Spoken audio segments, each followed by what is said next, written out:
नमस्कार, मैं विमलेंदु चैतन्य और आप देख रहे हैं अब तक बिहार। चैतन्य कम्युनिकेशंस के समाचार प्रभाग में आपका स्वागत है। राजद नेत्री ऋतुप्रिया चौधरी दिल्ली में मारे गए। इमामगंज के मृतकों के परिजनों से की मुलाकात, बताया क्षेत्र से पलायन मुख्य वजह।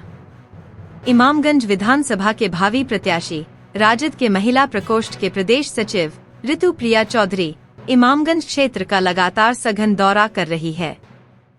इसी क्रम में वे दिल्ली में सड़क दुर्घटना में मारे गए इमामगंज के एक ही गांव के लक्ष्मी कुमारी, शीशम कुमारी व गौतम कुमार के घर जाकर उनके परिजनों से मुलाकात कर हाल समाचार लिया और परिजनों को सांत्वना दी। राजद नेत्री ऋतुप्रिया चौधरी ने बताया कि यह दिल को दहला देने वाली घटना है। उनका मानना है कि पलायन के वजह से इस तरह की घटना हुई है। लोगों के पलायन की बड़ी वजह है कि यहाँ लोकल रोजगार की व्यवस्था अब तक नहीं है। इमामगंज प्राकृतिक रूप से भी खूबसूरत क्षेत्र है। यहाँ डेयरी और लकड़ी से संबंधित छोटे बड़े उद्योग स्थापित कर पलायन रोका जा सकता है। इसके लिए सरकारी स्तर पर पहल होनी चाहिए ताकि पूरा परिवार मिलकर एक साथ घर पर रह सके। राजद नेत्री ऋतुप्रिया चौधरी इमामगंज के कुंडेश्वर गांव के रहने वाली है और इमामगंज के हर बूथ स्तर पर जाकर पार्टी और नेता प्रतिपक्ष तेजस्वी यादव के घोषणा पत्र में जारी सभी कल्याणकारी योजनाओं से लोगों को अवगत करा रही है। उन्होंने बताया कि क्षेत्र से बड़े बड़े कद्दावर नेता राष्ट्रीय स्तर के हैं, फिर भी क्षेत्र का विकास 20 वर्षों से रुका हुआ है। इस दौरे में राजद के पुष्पलता कुमारी, रंजू कुमारी, आशा कुमारी, रिंकू कुमारी, सिद्धार्थ कुमार, निशांत कुमार, गोल्डन कुमार, दरोगा प्रसाद व अन्य साथ चल रहे हैं। अब तक बिहार ब्यूरो रिपोर्ट गया। प्रेस कॉन्फ्रेंस का उद्देश्य है कि अभी हम लोग इमामगंज में पूरा दौरा कर रहे हैं और मेरा नाम ऋतुप्रिया चौधरी हुआ।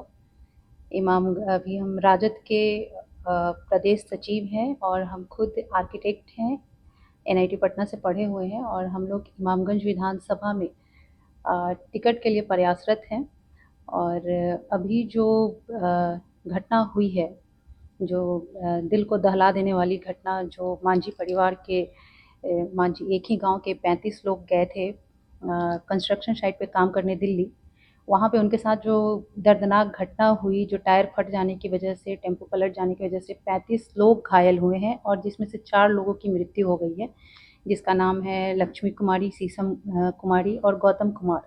इन लोगों का वहाँ पे एक का तो वहाँ पे 3 का तो वहाँ पे स्पॉट डेथ हो गया था और एक हॉस्पिटल में हुआ डेथ। तो ये जो दर्दनाक घटना हुई है आखिर क्यों हुई है? पलायन की वजह से हुई है।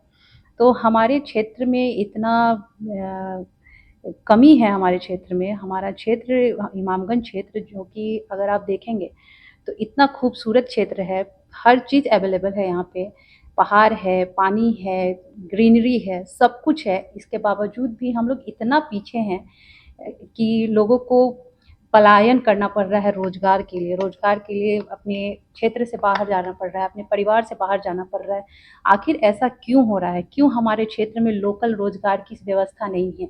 क्यों हमारे क्षेत्र में एक भी फैक्ट्री नहीं है, एक भी लघु उद्योग नहीं है, पर्यटन की कोई व्यवस्था नहीं है? पर्यटन एक किसी भी क्षेत्र का आधार होता है रोजगार के लिए, गरीबों के लिए, क्योंकि अगर आपके क्षेत्र में पर्यटन की व्यवस्था है तो उससे जुड़े हुए कई सारे रोजगार आपके पास उपलब्ध हो जाते हैं।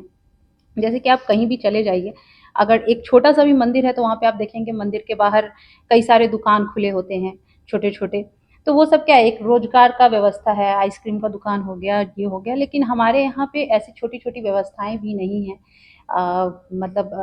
हमारा क्षेत्र इतना खूबसूरत क्षेत्र है, अगर चाहें तो पर्यटन को बहुत स्तर तक ऊपर उठाया जा सकता है। पर्यटन आने का मतलब है कि रिज़ॉर्ट, रेस्टोरेंट, ये सब भी हम वहाँ पे उपलब्ध करवा सकते हैं और पर्यटन आने से बहुत तरह की हम लोग रोजगार की व्यवस्थाएं वहाँ पे उपलब्ध करवा सकते हैं। इसके अलावे हम लोग, जैसे कि हमारा क्षेत्र जो है लोकल, हम लोग बहुत सारी ये कर सकते हैं कि फैक्ट्री वहाँ पे हो, क्योंकि हमारा जो क्षेत्र है लोकल चीज़ों से, बहुत सारी चीज़ों से भरा पड़ा है। लाइक वहाँ पे मिल्क का उत्पादन होता है, तो हम लोग मिल्क डेयरी से रिलेटेड वहाँ पे हम लोग फैक्ट्री खोल सकते हैं डेयरी से रिलेटेड मिशन ट्रेनिंग प्रोग्राम, जिसके तहत बेटियों को शुरू से ही ऐसी शिक्षा दी जाएगी कि वो पास आउट होने के बाद, कोई ज़रूरी नहीं कि अगर सरकारी नौकरी हो तो अच्छी बात है, और नहीं भी हो तो वो अपने आप में इतना कॉन्फिडेंट रहेंगी और इतना अपने बलबूते पर इतना करने को सक्षम होंगी कि वो अपना रोजगार चला सकें, अपने लिए कुछ कर सकें और बिजनेस भी कर सकती हैं। तो इस तरह की व्यवस्था के बारे में हम लोग सोच रहे हैं, हमारी पार्टी सोच रही है और इसको हम लोग बृहद पैमाने पर लाने की कोशिश करेंगे, हमारी सरकार बनती है तो। अभी नक्सल क्षेत्र में इतना बच्चों के प्रति इतना, बच्चों में इतना उत्साह है आगे बढ़ने के प्रति, जैसे कि अभी हमने कुछ दिन पहले मैराथन करवाया था, तो मैराथन में इतना उत्साह था, नक्सल प्रभावित एरिया होने के बावजूद भी बच्चे इतना खुश थे और बस वो ललायित हैं और वो इतना जोश में है, बस उन्हें मौका नहीं मिल पा रहा है, उन्हें उस तरह की सुविधा नहीं मिल पा रही है, उन्हें उस तरह का, जैसे अब स्पोर्ट्स है, बच्चे स्पोर्ट्स में इंटरेस्टेड हैं और सिर्फ लड़के ही नहीं, मुझे देखकर ये बहुत खुशी हुई कि लड़कियां भी स्पोर्ट्स में बहुत रुचि ले रही हैं और विवाहित महिला भी, और विवाहित महिला के पेरेंट्स भी, मतलब ससुराल वाले भी सपोर्ट कर रहे हैं। ये देखकर मुझे बहुत खुशी हुई। और जहाँ लोग आगे बढ़ना चाह रहे हैं वहाँ पे कोई व्यवस्था नहीं है, बच्चे इतने ललायित हैं, बच्चे चाहते हैं कि हम आगे बढ़ें, बच्चे चाहते हैं कि यहाँ पे स्पोर्ट्स रिलेटेड कुछ हो, हमेशा होता रहे। हमने करवाया, बच्चे इतने खुश थे और इतने जोश में थे, वो कह रहे थे कि मैम अब आप आगे और भी करवाइए। तो हम लोग आगे और भी कोशिश करेंगे, हम लोग आगे और भी इस तरह के प्रोग्राम करवाएंगे, लेकिन सरकारी व्यवस्था भी कुछ होनी चाहिए, जैसे कि ग्राउंड है वहाँ पे जो दौड़ने वाला, वहाँ पे बच्चों का कहना है कि लाइट नहीं है, गद्दा नहीं है, उनकी जो व्यवस्थाएं, जो मूलभूत आवश्यकताएं हैं वो पूरी नहीं हो पा रही हैं। और शिक्षा का तो मैंने आपको बता ही दिया क्या हाल है। तो बच्चे इच्छुक हैं, बच्चे करना चाहते हैं, बस व्यवस्था की कमी है। प्रचार में पुरजोर हर गांव-गांव में घूमकर कर रही हूँ। इसके तहत हर महिलाओं को हर महीने 2500 रुपये दिए जाएंगे। जैसे कि मान लीजिए किसी के हस्बैंड जो हैं कमाने बाहर जाते हैं, या किसी के हस्बैंड की मृत्यु हो जाती है आपातकालीन, तो उस स्थिति में वो महिला क्या होती है, एकदम मजबूर हो जाती है। अब हस्बैंड बाहर है कमाने के लिए, तो वो तो देख नहीं रहा है कि कभी पैसा भेज पाया, नहीं भेज पाया।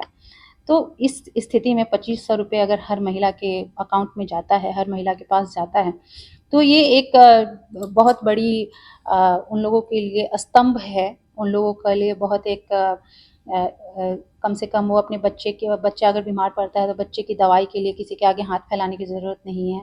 बच्चे के खाने-पीने के लिए, पढ़ाई करने के लिए किसी के आगे हाथ फैलाने की, अभी हम तुरंत परसों छुआबाड़ गए थे, वहाँ पे एक महिला के हस्बैंड का आकस्मिक मृत्यु हो गया, तो ब्रेन स्ट्रोक शायद आ गया था। तो अब वो महिला बिल्कुल वो हो चुकी है, छोटे-छोटे बच्चे हैं, तो मुझसे बोल रही थी कि कोई नौकरी है तो दिलवा दीजिए। तो हमने कहा कि हाँ जी, हमें ऐसा कुछ मिलेगा तो हम आपको ज़रूर बताएँगे। लेकिन इस कंडीशन में अगर 2500 रुपये हर महीने महिला के अकाउंट में जाए, तो एक हिम्मत रहती है, एक हिम्मत बना रहता है कि हाँ, कम से कम खाना-पीना और बच्चे की दवाई तो हो जाएगी।